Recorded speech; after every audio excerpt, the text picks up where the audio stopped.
العالمين والعاقبة للمتقين والصلاة والسلام على سيد الأنبياء والمرسلين وعلى آله وصحبه أجمعين. أما بعد، أعوذ بالله من الشيطان الرجيم. بسم الله الرحمن الرحيم.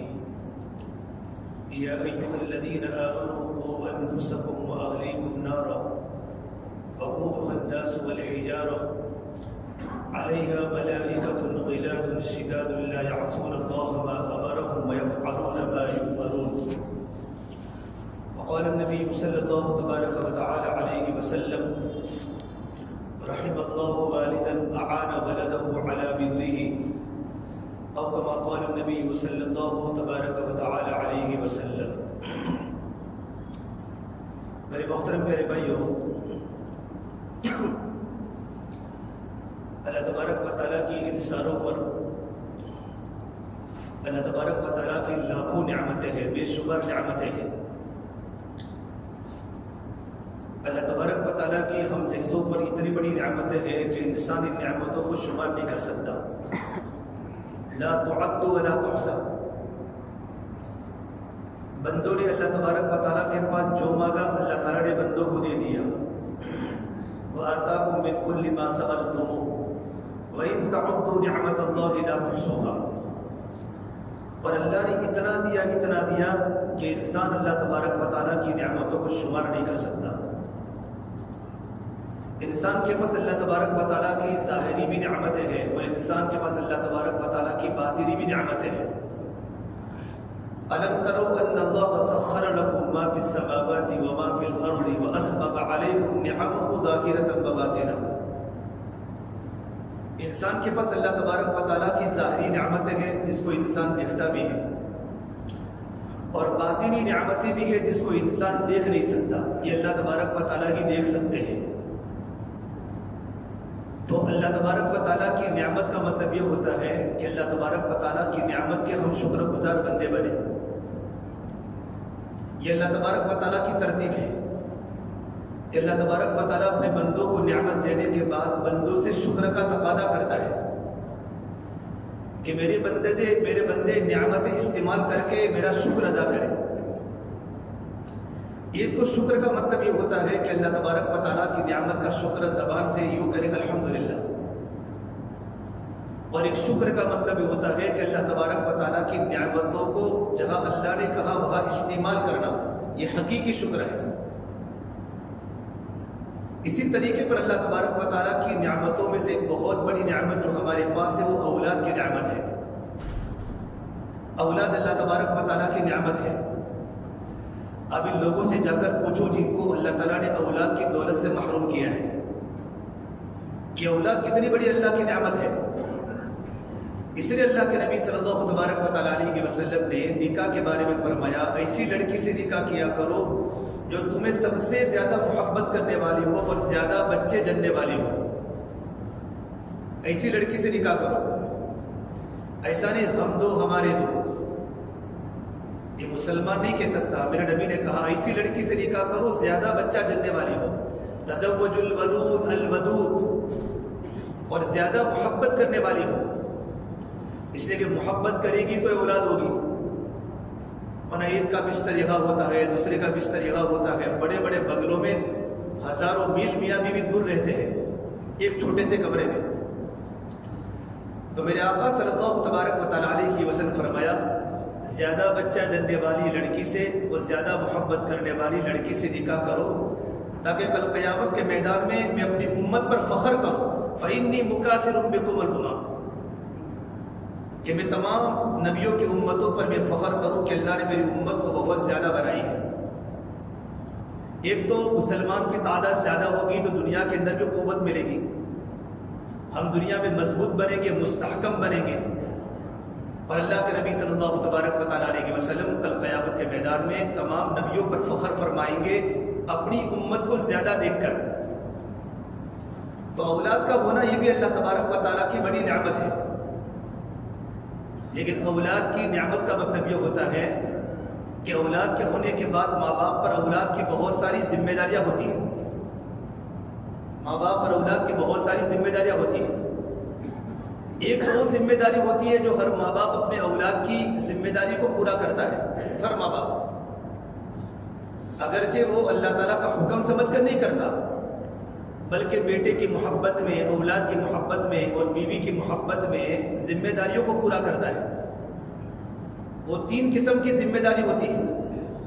3 قسم کی ذمہ داری کہ پہلی ذمہ داری یہ ہوتی ہے، پہلی ذمہ داری کہ کھانے پینے کی ذمہ داری، کہ ہر ماں باپ اپنے اولاد کے کھانے پینے کی فکر کرتا ہے، ان کے لباس کی فکر کرتا ہے اور ان کے گھر کی فکر کرتا ہے کہ میرے بال بچوں کو وقت پر کھانا ملے، میرے بال بچوں کو اچھا لباس ملے اور میرے بال بچوں کو مکان ملے. یہ ہر ماں باپ اپنے اولاد کی 3 فکریں کرتے ہیں، اگرچہ خدا کا حکم سمجھ کر نہیں کرتے.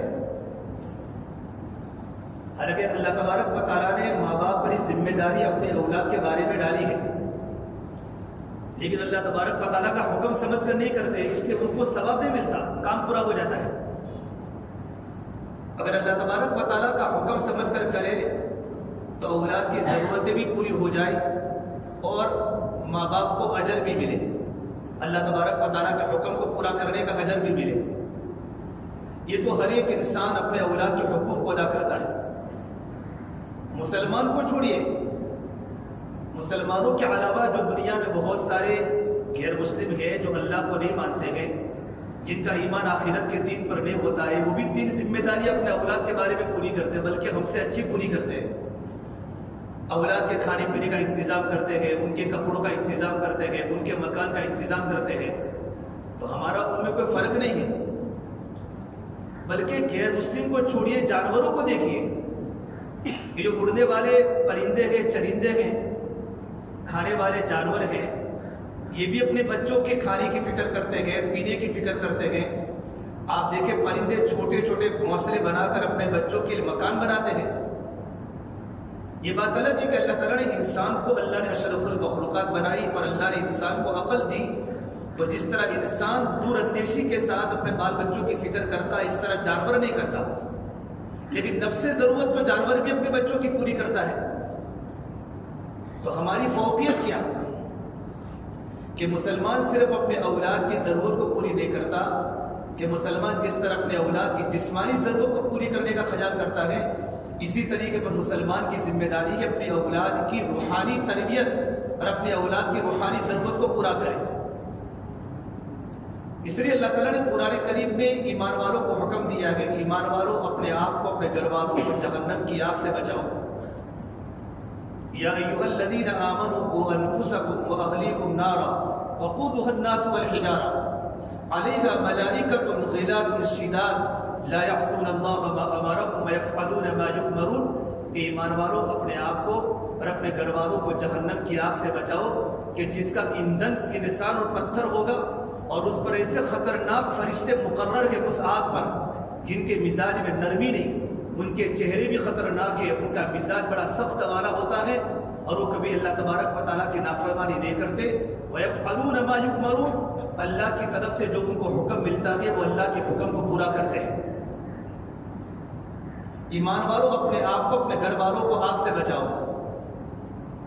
حضرت علی رضی اللہ تعالیٰ عنہ صاحب کی تفسیر میں فرماتے ہیں علموا اولادکم الدین، کہ اپنے اولادوں کو دین سکھاؤ، اولاد کو تعلیم بھی دو اور اولاد کی تربیت بھی کرو. یہ ماں باپ کی ذمہ داری ہے کہ ماں باپ اپنے اولاد کو اچھی تعلیم دے اور ماں باپ اپنے اولاد کی اچھی تربیت کرے. تعلیم الگ ہے، تربیت الگ ہے، کہ تعلیم بھی دینا ہے، تربیت بھی کرنا ہے. ایک تو آگ سے بچانے کا مطلب یہ قرآن کریم کی آیت میں اشارہ ہے کہ جس طریقے پر ظاہر میں ہمارے بچوں کے سامنے آگ ہو اور ہمارے چھوٹے چھوٹے بچے آگ کی طرف جاتے ہو، دنیا میں آگ جل لگی ہے، چھوٹے چھوٹے بچے ہیں، تو ماں باپ کتنی فکر کرتے ہیں اپنی اولاد کو آگ سے بچانے کی، کہ ماں باپ کو انجام کی فکر ہوتی ہے کہیں بچہ آگ میں جل کر راکھ نہ ہو جائے. کتنی فکر، پوری اپنی طاقت لگا دیتے اولاد کو بچانے کی آگ سے. گھر میں آگ لگ گئی، اچانک گھر میں گیس پھوٹا، گھر میں آگ لگ گئی اور اولاد آگ میں لپٹ گئی ہے اور آگ اولاد کے اوپر آ چکی ہے، تو ماں باپ اپنی جان کی فکر نہیں کرتے، اپنی اولاد کو گھر میں سے نکالنے کی کوشش کرتے ہیں تاکہ میری اولاد جلنے سے بچ جاوے، آگ کی تکلیف سے بچ جاوے۔ اسی طریقے پر اولاد کو جہنم کی آگ سے بچانے کی فکر کرنا ہے۔ صرف گھر میں تقریر کافی نہیں ہے کہ بچوں کے سامنے تقریر کر لی کہ بیٹا یہ کرنا ہے، یہ کرنا ہے، پریکٹیکلی بچوں کو دینی تعلیم کے ساتھ بچوں کی دینی تربیت کرنا یہ ہماری ذمہ داری ہے۔ لوگ کہتے ہیں نوح علیہ السلام کا بیٹا بھی نبی کا بیٹا تھا، پر نبی کا بیٹا نبی پر ایمان نہیں لایا۔ تو آپ کو پتا ہونا چاہیے کہ نوح علیہ السلام اللہ کے نبی ہونے کے باوجود اپنے بیٹے پر کتنی محنت کی ہوگی ہم تصور نہیں کر سکتے۔ ہاں، نبی کی محنت کی طرح اگر ہم نے محنت کی ہوگی تو اللہ تبارک و تعالیٰ کے سامنے ہم عذر کر سکتے ہیں، اللہ میں نے اپنے بیٹوں کو دین سکھانے کے لیے اور بیٹوں کو صحیح راستہ پر لانے کے لیے میں نے انتھک کوشش کی، لیکن چونکہ ہدایت تو آپ کے قبضے میں ہے۔ انسان اپنے گھروں میں دینی ماحول کو قائم کرے۔ انبیاء علیہ السلام اپنے اولاد کے بارے میں بڑے فکر مند ہوتے تھے۔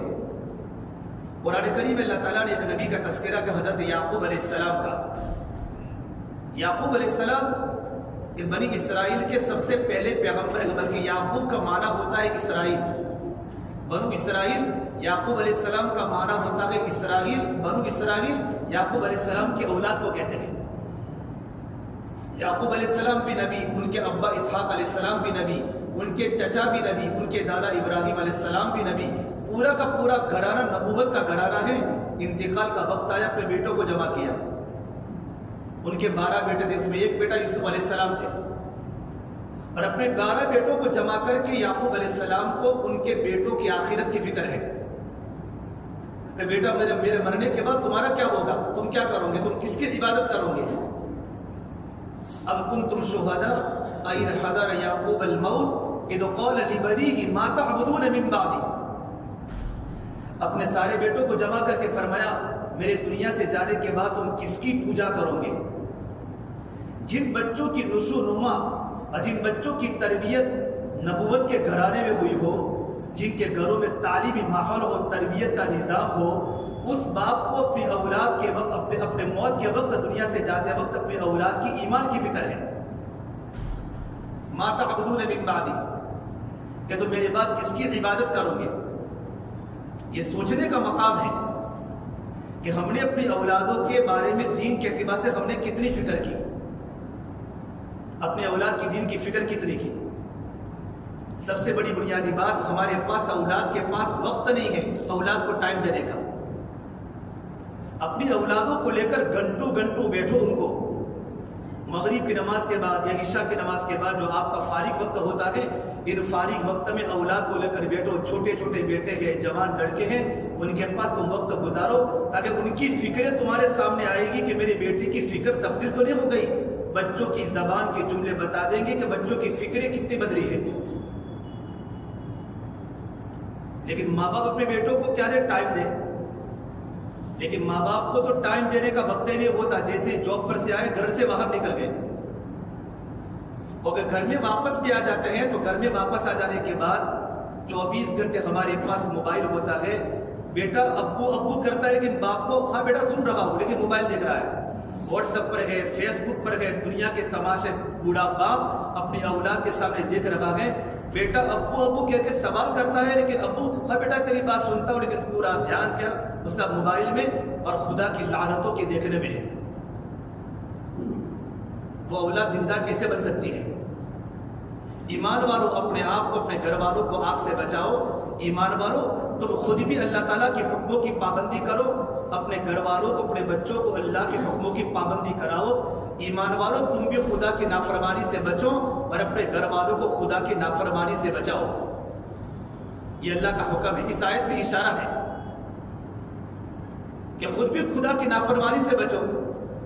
لوگ کہتے ہیں ہماری اولاد فرما بردار بنے، اولاد ماں باپ کی آنکھوں کی ٹھنڈک کا ذریعہ بنے، تو اولاد ماں باپ کی آنکھوں کی ٹھنڈک کا ذریعہ اس وقت بنے گی اور اولاد ماں باپ کی فرما بردار اس وقت بنے گی جبکہ ماں باپ خود اللہ کی فرما بردار بنے۔ ماں باپ کو اللہ تبارک و تعالیٰ کا فرما بردار بننا پڑے گا۔ اور ماں باپ کو اپنے والدین کا فرما بردار بننا پڑے گا، تب جا کر ہماری اولاد ہماری فرما بردار بنے گی۔ قرآن کریم میں اللہ تعالیٰ نے پہلے ماں باپ کو کہا ہے ایمان والوں اپنے آپ کو آگ سے بچاؤ، پھر اپنے گھر والوں کو جہنم کی آگ سے بچاؤ۔ اپنی زندگی کو صحیح کرنا پڑے گا گھروں میں دین لانے کے لیے۔ آج تو جتنا باپ بگڑا ہوا ہے اتنا بیٹا بھی بگڑا ہوا نہیں ہے، اور بوڑھا جو دیکھتا ہے اتنا تو جوان بھی نہیں دیکھتا، کیونکہ بوڑھی عورت کی ضرورت ہی نہیں ہے، تو 24 گھنٹے موبائل دیکھتا رہتا ہے پوری رات، اور اس کی پوری رات گناہوں میں کٹتی ہے، پوری رات خدا کی نافرمانی میں کٹتی ہیں۔ جوان بیٹے بگڑے ہوئے ہیں، لیکن بوڑھے ماں باپ کو فکر نہیں ہے کہ بوڑھے ماں باپ کا پورا دل خدا کی نافرمانی کی طرف آ چکا ہے۔ ابو درداء رضی اللہ تعالیٰ بہت بڑے صحابی مدینہ منورہ کے، میرے نبی نے فرمایا اس امت کے سب سے بڑے فقیہ ابو عبیدہ بن جراح رضی اللہ تعالیٰ عنہ، فقیہ الامہ ہے، امت کے فقیہ، علم کا سمجھ بوجھ تھا۔ اپنے شاگردوں کو فرمایا، اپنے اسٹوڈنٹس کو فرمایا، اے میرے شاگردوں کی جماعت، تم ایسے کوئی کام مت کیا کرو کہ لوگ تم سے نفرت کریں۔ تو ان کے شاگردوں نے کہا حضرت ہم تو کوئی ایسا کام نہیں کیا کرتے کہ سوسائٹی میں، معاشرے میں، بستی میں، شہر میں لوگ ہم سے نفرت کریں۔ تو ابو درداء رضی اللہ عنہ نے ایک عجیب بات فرمائی، اے میرے شاگردوں کی جماعت، جب تمہاری رات کی خلوتیں اور جب تمہاری رات کی تنہائیاں گناہوں کے ساتھ ہو جاتی ہیں اور تم بستروں پر لیٹے لیٹے گناہ کرتے ہو، جب تم صبح میں اٹھتے ہو اللہ تبارک و تعالیٰ بستی والوں کے دل میں اور بستی کے بزرگوں کے دل میں اللہ پاک تمہاری نفرت کو ڈال دیتا ہے، تمہاری نفرت کو ڈال دیتا ہے۔ ایمان والے کی ذمہ داری ہے کہ اپنے بچوں کی دینی تربیت کرنا۔ اس اللہ کے نبی صلی اللہ تبارک و تعالیٰ علیہ وسلم نے فرمایا اپنی